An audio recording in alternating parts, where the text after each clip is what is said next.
UPSC की तैयारी करने वाले हर एस्पायरेंट के लिए ये वीडियो एक नया जोश भर देगी। आज हम आपको 4 बातें बताने वाले हैं, 2 जबरदस्त पर्सनैलिटी सफीन हसन सर और अंसार शेख सर के जीवन से, जो भले ही टॉपर नहीं थे लेकिन आज यूपीएससी का पेपर देने वाला बच्चा भी उनको जानता है। आज मोटिवेशन का वो डोज मिलने वाला है जो सिलेक्शन करवा कर ही मानेगा। और आखिरी वाला पॉइंट तो उन लोगों के लिए सबसे जरूरी है जिन्हें सब लोग कहते हैं कि तुझसे तो 7 जन्म में नहीं होगा। और आज के इस वीडियो में एक चैलेंज भी आपके लिए है, तो बस आखिरी तक बने रहना। पॉइंट नंबर 1, हालातों का रोना छोड़ दो, खुद को चैलेंज करो। सफीन सर के एग्जाम के समय उनका हाथ टूट गया था, सिर से खून बह रहा था, लेकिन बंदे ने क्विट नहीं किया, घर जाना नहीं चुना, बल्कि सब कुछ दांव पे लगा के पेपर देना जरूरी समझा और बन के दिखाया यंगेस्ट आईपीएस ऑफिसर। ऐसे ही खुद को चैलेंज किया अंसार शेख सर ने, जिनके पिताजी ऑटो चलाते थे।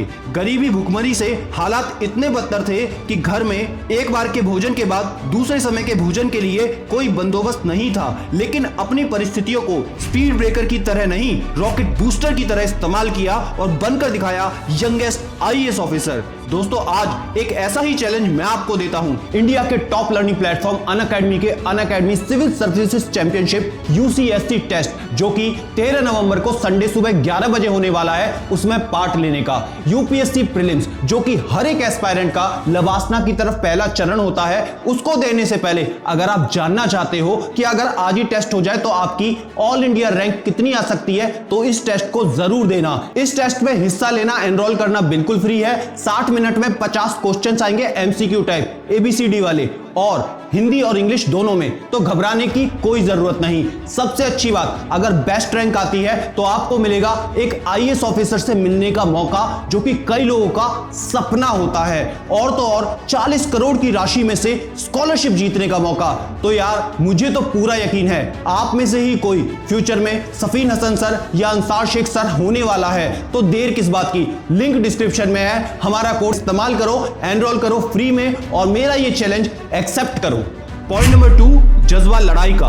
देखो दोस्त, यूपीएससी का एग्जाम कोई हलवा नहीं होने वाला, ये एक लड़ाई तो होगी ही। 15 लाख से ज्यादा एस्पायरेंट फॉर्म भरते हैं और उनमें से 800 से 1000 ही सेलेक्ट होते हैं। आपको क्या लगता है, अगर सफीन सर का पहले प्रयास में सिलेक्शन नहीं होता तो क्या वो रुक जाते? दूसरे में नहीं होता तो क्या वो रुक जाते? नहीं, कभी नहीं। जब तक तोड़ेंगे नहीं तब तक छोड़ेंगे नहीं। ऐसे ही रुकने का चांस अंसार शेख सर के पास भी था, जब उनके घर में एक करीबी की मृत्यु हो गई थी, पर वो फिर भी अपने मेंस की तैयारी करने गए। ये लड़ाई का जज्बा आपको अपने अंदर रखना ही पड़ेगा, क्योंकि लहरों से डरकर नौका पार नहीं होती, कोशिश करने वालों की कभी हार नहीं होती। पॉइंट नंबर 3, समय का सटीक इस्तेमाल। आपको एक वाक्य तो याद ही होगा सफीन सर के जीवन का, सुनो सबकी, करो मन की, जहां पर उन्होंने तैयारी करने के लिए बाजीराम इंस्टीट्यूट का चुनाव किया था, जहां 500 स्टूडेंट्स की क्लास होती थी और पहली रो में बैठने के लिए आपको 1 घंटे पहले जाना पड़ता था।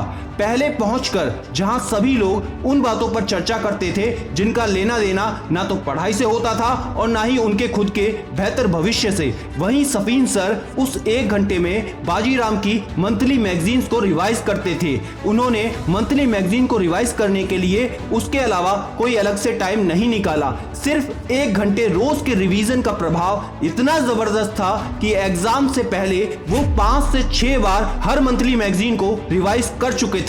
मेरे दोस्त, सिर्फ 1 घंटे की इतनी पावर हो जाती है तो आप खुद सोचो कि आप अपना समय कहां लगाते हो, कौन सी चीजों में गवाते हो और आपका सिलेबस क्यों आधा अधूरा रह जाता है। अगर ईमानदार हो ना तो कमेंट बॉक्स में लिखकर जरूर बताना। पॉइंट नंबर 4, खुद को कम मत समझो, अपनी रणनीति खुद बनाओ। चाहे अंसार शेख सर हो या सफीन हसन सर, दोनों एक बात में बिल्कुल क्लियर थे कि उनको कब एग्जाम देना है और अपनी तैयारी को किस तरीके से करना है। हर टॉपर की बताई हुई हर स्ट्रेटेजी को फॉलो करने की जरूरत नहीं है। सफीन हसन सर की वो फेमस स्टेटमेंट तो आप सबको याद होगी कि मैंने लक्ष्मीकांत नहीं पढ़ी, जो कि पॉलिटी का एक ग्रंथ होता है, लेकिन इसका मतलब ये नहीं है कि उन्होंने पॉलिटी सब्जेक्ट पढ़ा ही नहीं, उन्होंने अलग सोर्सेज से पॉलिटी को तैयार किया जो उन्हें खुद के लिए बेहतर लगा। वहीं मात्र 19 साल की उम्र में कोचिंग ज्वाइन करके अंसार शेख सर अपने से 5 से 10 साल बड़े उम्र के व्यक्तियों के साथ तैयारी करते हुए, उनसे ताने सुनते हुए बिल्कुल क्लियर थे कि चाहे कंपटीशन कितना भी हो, मुझे बस एक सीट चाहिए, और वो उन्होंने मात्र 21 साल की उम्र में हासिल भी कर ली। अगर तुमने ठान लिया ना दोस्त, तो ना तो तुम्हें हालात रोक सकते हैं, ना ही कुदरत और ना ही किस्मत। चारों बातों को गांठ बांधकर दिमाग में बिठा लो और मुझे कमेंट में बताओ कि आपके फेवरेट कौन हैं, सफीन हसन सर या अंसार शेख सर। दोस्तों, डिस्क्रिप्शन में दिए लिंक से Unacademy civil services championship test में एनरोल जरूर करना, मेरा चैलेंज एक्सेप्ट करना, और याद रखना मैं हूं सिद्धांत शर्मा, कोई है या नहीं, मैं हमेशा आपके साथ हूं। Be happy and stay motivated with सिटीमेनिया।